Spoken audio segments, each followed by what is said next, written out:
Es para mí un gusto, un honor poder estar aquí en medio de ustedes, como decía el pastor Fernando. Amo la iglesia a través del pastor Fernando. Oramos por ustedes, los tenemos en el corazón, allí en Malvinas Argentinas, en la ciudad de Malvinas Argentina, no en la isla, con el pastor Samuel. Y son muy amados ustedes a través del pastor Fernando. Amamos al pastor, a su familia, a los hermanos aquí. Y traigo también los saludos de los hermanos de allí de Malvinas Argentinas. Pero en esta mañana yo quería rápidamente compartir con ustedes algo cortito en el libro de Lucas, allí en el Evangelio según San Lucas. Una porción de la palabra que tal vez para muchos es muy conocida. Es una parábola. Es algo que utilizó el Señor Jesús. Es como una historia para hablar de un tema muy importante. Y usted sabe que el Señor Jesús utilizaba las parábolas para hablar de verdades muy profundas, que aún a veces sus discípulos no entendían y les pedían que les explicara de qué se trataba. Pero esto también tiene una gran enseñanza para nuestras vidas, porque muchas veces uno quiere abordar a las personas de manera directa y no hay forma, sino que a través de una historia, a través de un ejemplo, a través de una situación, uno puede hacerle entender algo que es muy difícil poner en palabras y explicar, y que tiene una verdad muy, muy profunda. Y en esta parábola el Señor les está queriendo mostrar algo a aquellos que le estaban escuchando allí. Dice San Lucas, capítulo 18, versículo 9. Y le está hablando a un grupo de personas que él va a mencionar allí en el versículo 9. Y dice la palabra de Dios: a unos que confiaban en sí mismos. Unos que confiaban en sí mismos como justos y menospreciaban a los otros, dijo también esta parábola. 2 hombres subieron al templo a orar. Uno era fariseo. Cada vez que usted lea fariseo allí en la palabra de Dios, piense en un religioso, una persona que tenía una religión, que buscaba a Dios, que ofrendaba, que cantaba, que iba al templo. Era un religioso. Y el otro era un publicano. Y el publicano acá estaba hablando de una persona que para los judíos, para los fariseos y para aquellos que buscaban a Dios, era lo peor, era lo más bajo. Es la comparación entre un hombre que a los ojos de las personas parecía muy justo, muy piadoso, y otra persona que ante los ojos de los demás era de lo peor. Y él les dice, versículo 11, el fariseo, puesto en pie, oraba consigo mismo. Subraya allí consigo mismo, porque es tremendo uno pensar que está orando a Dios y en realidad está orando consigo mismo. Y él le decía de esta manera: Dios, te doy gracias porque no soy como los otros hombres, ladrones, injustos, adúlteros, ni aun como este publicano. Ayuno 2 veces a la semana, doy diezmos de todo lo que gano. Mas el publicano, estando lejos, no quería ni aun alzar los ojos al cielo, sino que se golpeaba el pecho diciendo: Dios, sé propicio a mí, pecador. Y dice el Señor Jesús, versículo 14, os digo que éste descendió a su casa justificado antes que el otro, porque cualquiera que se enaltece será humillado, y el que se humilla será enaltecido. Padre, una vez más, en el nombre de Jesús, clamamos, Señor, que sea el Espíritu Santo el que nos guíe por tu palabra a toda verdad. Señor, yo reconozco mi incapacidad, Señor, mis torpezas, pero ruego que sea el Espíritu hablándonos al corazón. Tú conoces la necesidad de cada uno de los que estamos aquí, Señor. Y te ruego que conforme a la necesidad de cada corazón, tú nos hables, Señor. Y sea el Espíritu guiándonos a la verdad que nos hace libres, Señor. Dejamos todo en tus manos, en el nombre de Jesús. Amén. ¿Sabe? Básicamente lo que el Señor Jesús está tratando de mostrarle a las personas que le rodeaban y que estaban escuchando esto está en el último versículo de esta parábola, en donde Él habla de el orgullo y la humildad. Y todos tenemos una cuota de orgullo en el corazón. El orgullo es algo que para el ser humano es imposible de reconocer y de ver. Siempre es más fácil verlo en otro que en uno mismo. Siempre pensamos que hay personas orgullosas, les vemos, tratamos con las personas orgullosas, tratamos de huir de personas orgullosas, pero creo que nunca, rara vez, nunca podemos ver que nosotros también tenemos orgullo. Y el orgullo, como dijo una persona, es como la litosis, es como el mal aliento, es algo que todos los demás se dan cuenta menos el que lo tiene. Pero por la palabra de Dios y en el poder del Espíritu Santo, yo clamaba que el Señor nos deje ver cuánto hay de orgullo en nuestro corazón. Porque muchas veces, como esta persona, como este fariseo, nos acercamos a Dios, buscamos a Dios, pero hacemos lo que Él mismo está haciendo. Fíjese que lo que nos muestra la parábola es que, primero, Él confiaba en sí mismo. Segundo, Él oraba consigo mismo. Y tercero, Él hablaba con Dios de sí mismo. Todo se trata de Él. Él se acerca a Dios, pero no para conocer a Dios, para buscar a Dios. Se trata todo de Él. Él busca a Dios de una manera que Dios no lo acepta, lo rechaza porque dice el que se enaltece, Dios lo humilla. Y Dios resiste al soberbio. Hay muchas palabras que están asociadas al orgullo, como la soberbia, la insensatez, la altivez, la dureza de corazón. Usted va al libro de Proverbios, se va a encontrar un sinfín de sinónimos que nos habla acerca de esta actitud del corazón, porque es una actitud que nace y brota del corazón. Es el orgullo. El orgullo es una barrera que nos pone entre Dios y nosotros. El orgullo es lo que hace que un ser humano esté siempre centrado en sí mismo.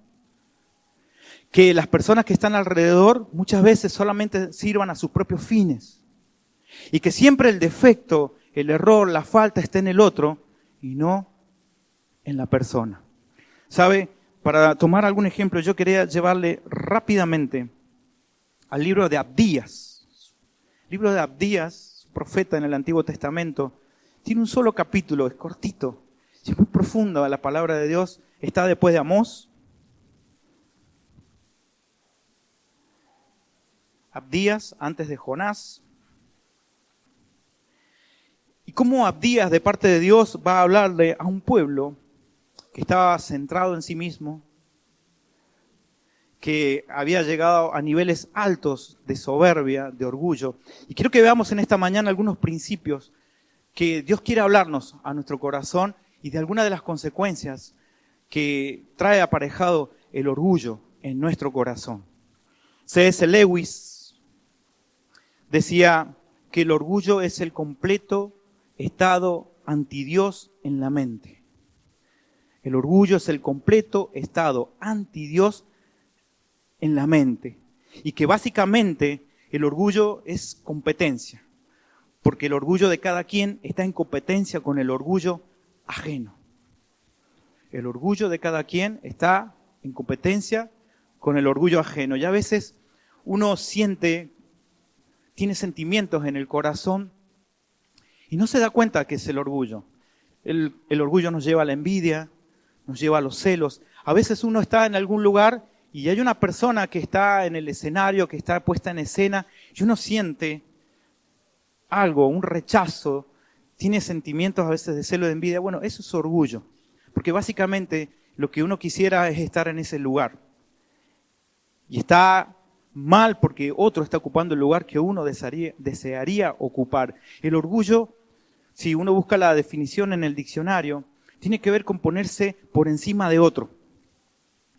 El orgullo es lo que nos lleva a buscar, a querer ser más que el otro. Y se disfraza de muchas maneras, hasta de humildad.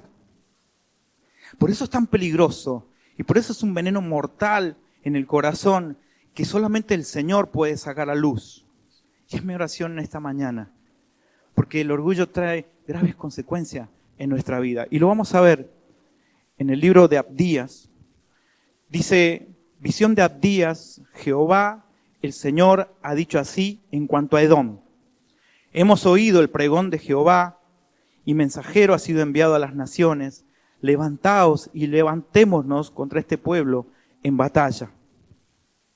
He aquí, pequeño te he hecho entre las naciones. Estás abatido en gran manera. La soberbia de tu corazón te engañó. La soberbia, el orgullo de tu corazón te engañó. Tú que moras en las hendiduras de las peñas, en tu altísima morada, que dices en tu corazón, ¿quién me derribará a tierra? Si te remontares como águila, y aunque entre las estrellas pusieres tu nido, de ahí te derribaré, dice Jehová. Versículo 10. Por la injuria a tu hermano Jacob te cubrirá vergüenza, y serás cortado para siempre. El día que estando tú delante, llevaban extraños cautivos su ejército, y extraños entraban por sus puertas y echaban suerte sobre Jerusalén, tú también eras como uno de ellos. Pues no debiste tú haber estado mirando en el día de tu hermano, en el día de su infortunio. No debiste haberte alegrado de los hijos de Judá en el día en que se perdieron, ni debiste haberte jactado en el día de la angustia. No debiste haber entrado por la puerta de mi pueblo en el día de su quebrantamiento. No debiste haber mirado su mal en el día de su quebranto, ni haber echado mano a sus bienes en el día de su calamidad. Tampoco debiste haberte parado en las encrucijadas para matar a los que de ellos escapasen, ni debiste haber entregado a los que quedaban en el día de la angustia. Sabe que Edom es un pueblo que proviene de Esaú. Esaú era el hermano de Jacob. Y ellos tenían un altercado porque Jacob les robó la primogenitura a Esaú. Esaú la vendió por un plato de posaje. Él no la estimó, no estimó esta bendición de parte de Dios para su vida y estuvo dispuesto a vender esta bendición de Dios por un simple plato de potaje. Pero lo cierto es que esto trajo altercado entre los hermanos. Y este altercado se trasladó en las generaciones.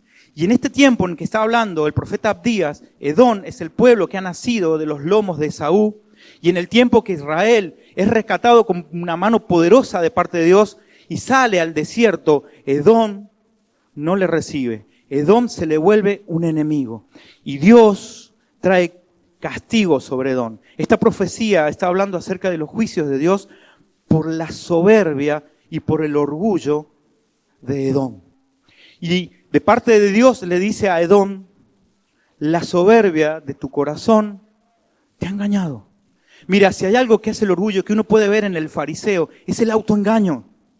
Este hombre que cree que se acerca a Dios, que cree que está hablando con Dios, pero claramente el Señor Jesús denuncia que ora consigo mismo, que confía en sí mismo, que habla de sí mismo, Dios no le escucha. Está engañado. Está autoengañado. Y yo creo, sinceramente, que no hay peor engaño que el autoengaño. Por eso sí, le ponía un título a este mensaje, es la insensatez de la insensatez. El insensato es aquel que no es avisado del peligro. El insensato es aquel que no ve el pozo y cae en el pozo. El insensato es aquel que por el orgullo, por la soberbia, por la altivez del corazón, choca una y otra vez con la misma pared. Muchas veces observamos en el verano las moscas chocando contra el vidrio de la ventana, ¿verdad? Queriendo salir atravesando un vidrio sin poder verlo. Y muchas veces somos así. No podemos tomar distancia de la situación para poder ver que hay algo que es un obstáculo para poder avanzar. Y no podemos salirnos de la situación porque estamos centrados en nosotros mismos. Porque se trata de mí, de mí, de mí y de mí. Y esto nos lleva al terrible autoengaño. Cuando Dios habla, y es lo que te quiero mostrar, es que uno puede entender que el orgullo tiene 3 columnas, que uno puede ver en este fariseo. Es el yo sé, el yo tengo, yo soy. Yo sé, yo tengo y yo soy. Porque el primer gran orgulloso de toda la creación fue Satanás. Ezequiel capítulo 28. Dice que se enalteció su corazón a causa de su hermosura y corrompió todo su esplendor. El primer orgulloso de toda la creación es este querubín, que creyó que él podía ser semejante a Dios, como dice el profeta Isaías capítulo 14, versículo 13 en adelante. Subiré al monte. Mire, fíjese rápidamente, marque ahí a Abdías, porque esto me está viniendo ahora a la mente. Y vaya al libro de Isaías, al capítulo 14. Versículo 13 dice, tú que decías en tu corazón, subiré al cielo en lo alto, junto a las estrellas de Dios, levantaré mi trono y en el monte del testimonio me sentaré a los lados del norte, sobre las alturas de las nubes subiré y seré semejante al Altísimo. Si no me equivoco, hay 6, yo y yo. Todos verbos, subiré, me sentaré, me levantaré, seré. Esta es la marca, es el sello del orgullo. Y esto comenzó en Satanás. Comenzó en este querubín que cuando viene al Edén a tentar a Adán y Eva, viene con la misma tentación. Seréis como Dios. Podrás decidir por ti mismo qué está bien y qué está mal separado de Dios. Y ahí es la caída del ser humano. Uno puede ver que el orgullo es inflamado desde el mismo infierno, desde las mismas tinieblas, que es Satanás el que está detrás del orgullo, pero nos engaña a nosotros mismos. Hay un autoengaño por el orgullo, por la soberbia, que está basado en este yo sé, yo tengo y yo soy. Y acá en el pueblo de Edom, el Señor les está haciendo recordar de estas columnas que nos hablan del orgullo. Ellos decían, versículo 7, les dice el Señor, todos tus aliados te han engañado, hasta los confines te hicieron llegar, los que estaban en paz contigo prevalecieron contra ti. Ellos estaban apoyados en aliados, tenían aliados. Ellos estaban confiados porque era un pueblo pequeño que vivía en las hendiduras de las montañas y creían que ellos estaban libres del ladrón, que vivían libres del enemigo, pero el Señor les dice, no. Porque esto se trata de mí, no de ti. Ellos habían llegado a tener hombres muy sabios entre ellos. Por eso les habla de Temán en el versículo 9. Tus valientes, oh Temán, eran conocidos por su sabiduría. Por eso yo sé. Ellos confiaban en que tenían aliados que los podían defender. Yo tengo. Y ellos pensaban que eran fuertes porque vivían en lugares que eran inalcanzables para el enemigo. Yo soy. Pero ciertamente la actitud del pueblo de Edom para con Israel fue lo que encendió la ira del Señor para traer juicio. Y esto me habla de algunas cosas que el orgullo produce en nuestras vidas y cómo la soberbia, el orgullo tiene una progresión que podemos ver aquí en el versículo 10 en adelante. Esta progresión me habla de que primero ellos no hicieron nada por sus parientes. En segundo lugar, que se alegraron de la miseria, de la angustia, del quebrantamiento de sus parientes. Que después se aventajaron de su estado vulnerable y que finalmente se juntaron en la violencia contra el pueblo de Dios, contra sus parientes, uniéndose al enemigo. ¿Qué hará el orgullo en mí? Abdías 1:10. Dice la versión NTV, a causa de la violencia con la que trataste a tus parientes cercanos. Mire, el orgullo produce en nosotros violencia. Y no solamente contra los desconocidos, sino, lamentablemente, contra los más cercanos. Eran sus parientes, eran de su misma sangre, pero a ellos no les importó ejercer violencia sobre ellos. ¿Sabe? Yo lo llevaba al hogar, porque por ahí tal vez el ejemplo sea más rico cuando lo pensamos en el hogar. ¿Cuántas veces peleamos, discutimos, sabiendo que no tenemos la razón? Que estamos defendiendo algo simplemente para mantener nuestra razón, nuestra posición, a causa de herir aquel que nos ama, aquel que es nuestro prójimo, aquel que es nuestro pariente, nuestro familiar, que es nuestra esposa, que es el esposo, que son los hijos. Nosotros desde el pastorado asistimos generalmente con los problemas de las personas. Y yo, aparte de ser pastor, era psicólogo porque ya no ejerzo más la profesión desde el año 2013, pero asistiendo a muchas personas que venían de hogares destruidos, que provenían de hogares en donde el divorcio había dejado sus huellas, sus marcas, sus consecuencias. Pensé muchas veces esto y lo sigo pensando al tratar con personas que están seriamente lastimadas y heridas a causa del divorcio de sus padres.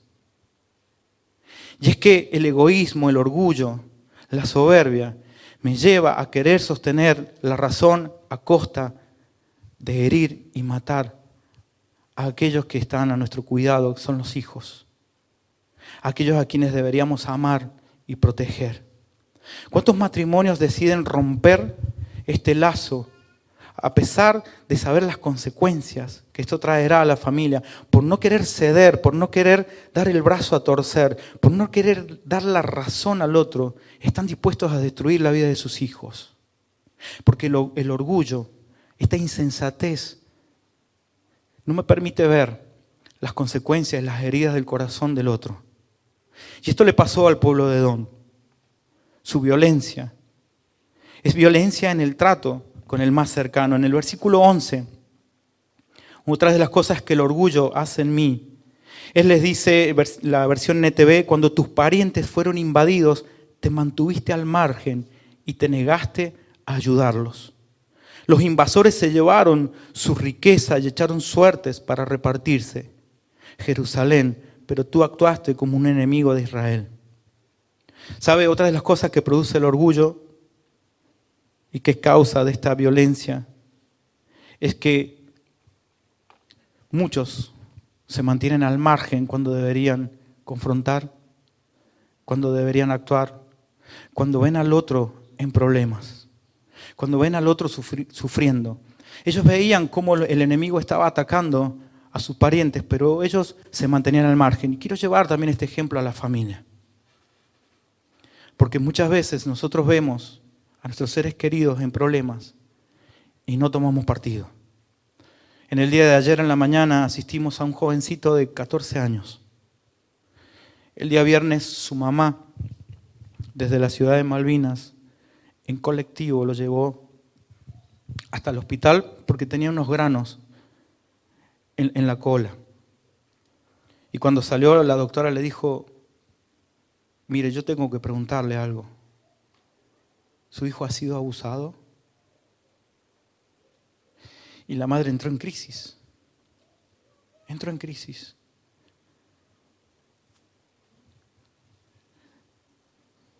Ese chico a los 10 años, hacían 3 años atrás, había sufrido un abuso.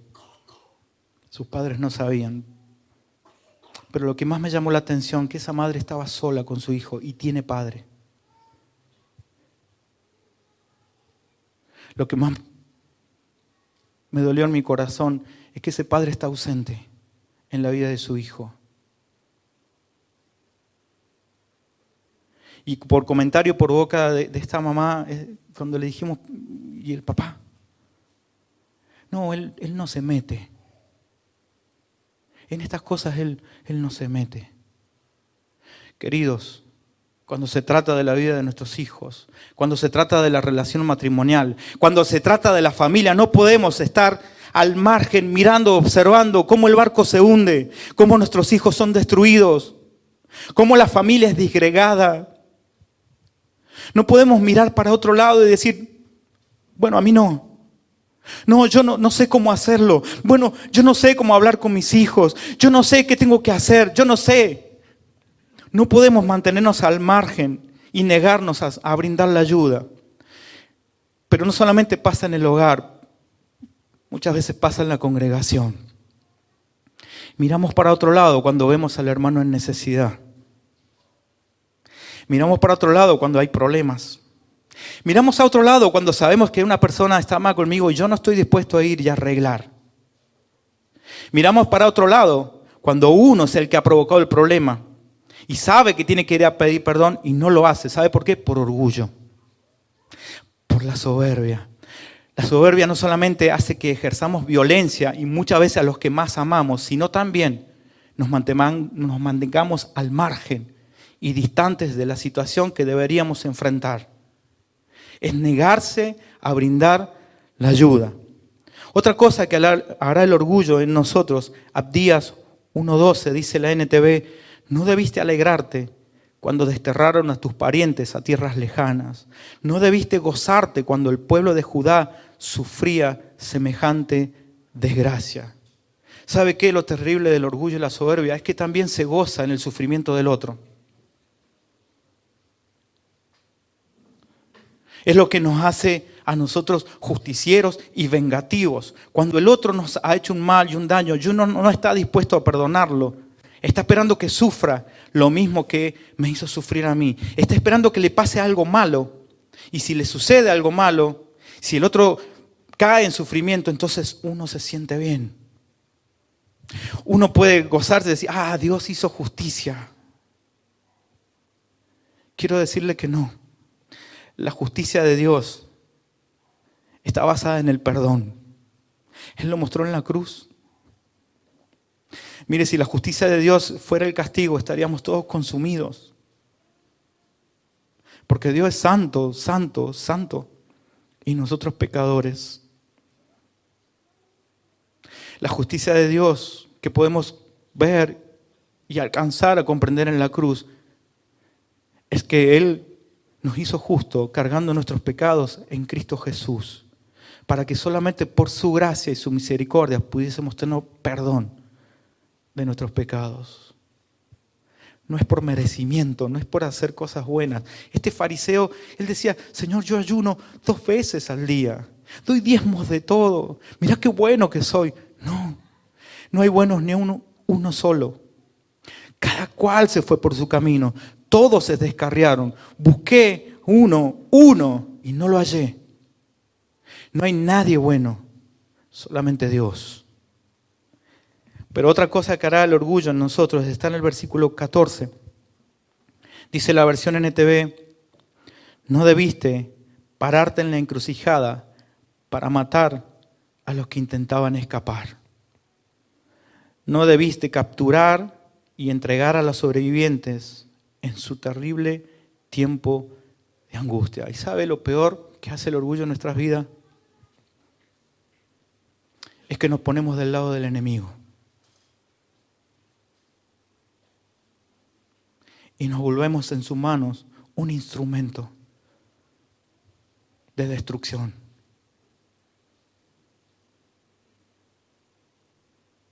Escuché de un pastor esta historia que él relataba de un libro que se llama El lenguaje del amor, y es el testimonio real de una familia. Y en este testimonio trataba de una familia cristiana que asistía a la iglesia, pero un día el papá decidió irse del hogar, sin manifestar nada, sin decir nada. Tenía 2 hijos pequeños, una nena y un varón. Lo cierto es que él se fue con otra mujer. Y pasó el tiempo y él no volvió nunca más a hablar con sus hijos. Y comentan que sus hijos le mandaban mensajes o le llamaban por teléfono y él nunca atendía. Él se fue a vivir a otro estado, se fue a otra provincia y no volvió más. Y sus hijos se preguntaban en su corazón, ¿dónde está papá? ¿Dónde está papá? Intentaban comunicarse con él, pero él había cortado toda comunicación. Entonces una noche su hija se decidió a escribirle una carta. Y esta carta le llegó a él por correo. Y entre todas las cartas que él tenía allí, toma la carta y cuando ve que era de su hija, el remitente, él se sienta a leerla. Y dice la carta algo más o menos así: papá, estoy en este momento en mi cuarto, es de noche, mamá duerme, mi hermano duerme. Primero quiero decirte que esto no viene de parte de mamá. Ella ni siquiera sabe que te estoy escribiendo. Mi hermano tampoco influyó para que te escriba. Pero quiero contarte algo que soñé. Y en este sueño yo veía que veníamos en el auto, en la parte trasera, como siempre, con mi hermano, pero adelante no estabas tú manejando, estaba mamá. Y el asiento del lado estaba vacío. Y cuando íbamos llegando a casa y doblando la esquina, venía un auto de frente a toda velocidad, que parecía que había perdido el control y nos chocó de frente. Nosotros fuimos a dar contra un árbol. Mamá quedó aprisionada entre el volante y el asiento. Mi hermano y yo salimos despedidos hacia la vereda, muy lastimados. Pero lo extraño del sueño es que en ese auto que venía de enfrente venías tú manejando. Y a tu lado venía otra mujer. Cuando abrí los ojos estaba en el hospital, papá. Yo estaba quebrada. Mi hermanito estaba todo amoratado, dolorido. Mamá había sufrido quebraduras en sus costillas y habían herido sus pulmones y casi una costilla le atraviesa el corazón. Estamos acá, papá, en el hospital. Y veía que pasaban los días y no sabía nada de ti. Y yo estaba preocupada por ti porque no sabía cómo habías salido tú de ese accidente. Papá, todos los días, cuando entran los médicos, espero verte entrar. Quiero saber cómo estás.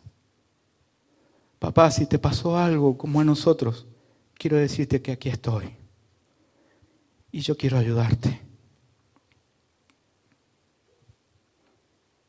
Dice que cuando este hombre leyó esa carta, pudo volver en sí y darse cuenta el daño que había hecho a aquellos que él realmente amaba. Y estaba enceguecido. Su orgullo no le permitía ver. Y fue así como a través de un sueño, de un ejemplo, Dios tocó su corazón, como tal vez Jesús usó una parábola para tocar el corazón de aquellos que están enceguecidos en sí mismos. Y era mi oración en esta mañana que Dios pueda mostrar si en tu corazón hay orgullo, si no te estás dando cuenta que estás hiriendo a lo que más tú quieres y amas, en esta mañana los puedas ver. Si todavía no te has dado cuenta que esto te lleva al enojo y a la violencia, a querer afirmarte a costa de destruir a los que te rodean. Si no estás en esta altura de tu vida de parte del enemigo, haciendo lo que él sabe hacer, que es hurtar, matar y destruir. Para que puedas deponer esa actitud y humillarte en la presencia de Dios. ¿Sabe? El publicano reconocía su condición. Es por eso que él ni siquiera se atrevía a levantar los ojos. Y clamaba a Dios que le fuese propicio, que tuviera favor con él. Que no tuviera en cuenta su condición pecaminosa. Y por gracia y por misericordia le diera su favor. Y Jesús dijo que este hombre fue justificado. Porque tuvo una actitud que podemos ver en Jesús. Filipenses capítulo 2, versículo 5 en adelante. No estimó el ser igual a Dios como cosa que aferrarse, sino que se despojó a sí mismo y tomó forma de hombre. Y estando en la condición de hombre, se hizo siervo. Y estando en esa condición, fue a la muerte y muerte de cruz. ¿Qué otro ejemplo de humildad y de humillación más grande podemos encontrar si el mismo Dios, que ni los cielos lo puede contener, fue hasta lo más bajo para de allí resucitar y sentarse a la diestra de Dios? Porque el que se humilla a Dios lo exalta. ¿Sabe? Esta actitud también puede ver en Pablo y es la actitud que hoy puedes tomar delante de la presencia de Dios en esta mañana. Pablo, cuando se dirige a Timoteo, le dice: Cristo Jesús vino al mundo para salvar a los pecadores, de los cuales yo soy el primero. Yo soy el primero. Él escribe a la iglesia en Éfeso y le dice: a mí, que soy menos que el más pequeño de todos los santos, me fue dada esta gracia. Esta gracia es la que nos hace poder estar aquí en este lugar. Es la gracia de Dios la que nos sostiene, la que nos sustenta. Es la gracia de Dios la que a mí me permite aquí hablarle a usted. Es solo gracia. Porque sé que no hay nada bueno en mí. No lo hay. Es solo gracia. Él le dice a la iglesia en Corintios: yo soy el más pequeño de los apóstoles, que no soy digno de ser llamado apóstol porque perseguía a la iglesia. Y les dice en su segunda carta: nada soy. Nada soy. Es solo por gracia. Es solo por misericordia de Dios. No hay nada, hermanos, que nos haga merecedores del favor de Dios. No lo hay. Por eso, si vos querés inclinar tu rostro allí y puedes reconocer en tu vida, quiera Dios que puedas tener esta actitud en tu corazón de humillarte en la presencia de Dios, de acercarte a Él con un corazón humilde, reconociendo tus pecados, tu orgullo. ¿Has tomado decisiones sin consultarle a Dios? Es orgullo.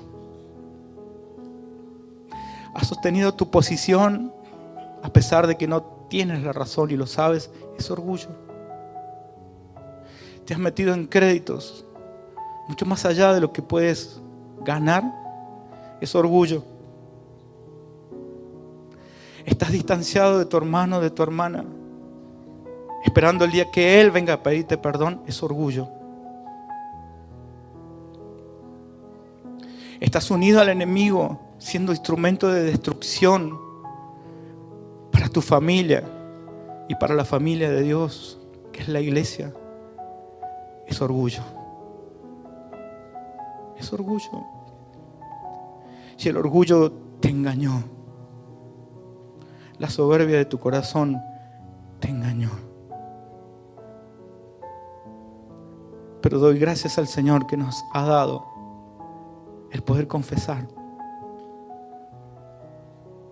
y ser libres y ser perdonados. Padre, en el nombre de Cristo Jesús, en esta mañana, Señor, lo hemos cantado, que solo tú eres digno.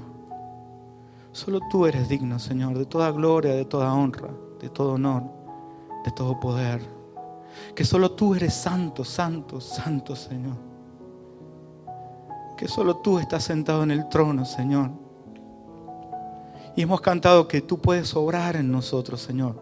Hemos declarado, Señor, que eres todopoderoso, que estás sentado en ese trono y reinas con toda autoridad, sobre todo gobierno, sobre toda nación, sobre toda economía, aún, Señor, sobre todo orgullo. Tú reinas y reinas con autoridad, Señor. Pero en esta mañana, como el publicano, Señor, queremos ir ante tu trono, delante de ti, y reconocernos pecadores, Señor, inmerecedores de tu gracia, de tu misericordia, Señor. Si ha habido en nosotros altivez, si en nosotros hay dureza de corazón, si en nosotros hay orgullo y soberbia, hoy lo queremos confesar, Señor, y llevarlo a tus pies, Dios.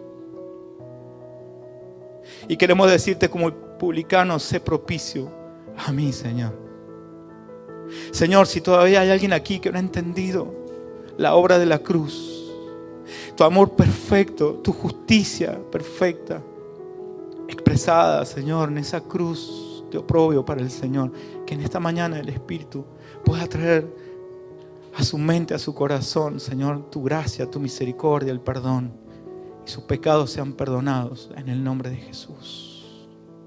Pero, Señor, si ha habido enemistades, si hay alguien aquí que reconoce que está siendo instrumento del enemigo para destrucción, por el orgullo, que pueda humillarse y pedir perdón y arreglar cuentas con el hermano, con la hermana, con su hijo, con su hija, con su esposo, con su esposa, y darle una bofetada al enemigo, a Satanás, porque todo orgullo proviene de él, Señor. Todo orgullo proviene de él, en el nombre de Cristo Jesús. Amén.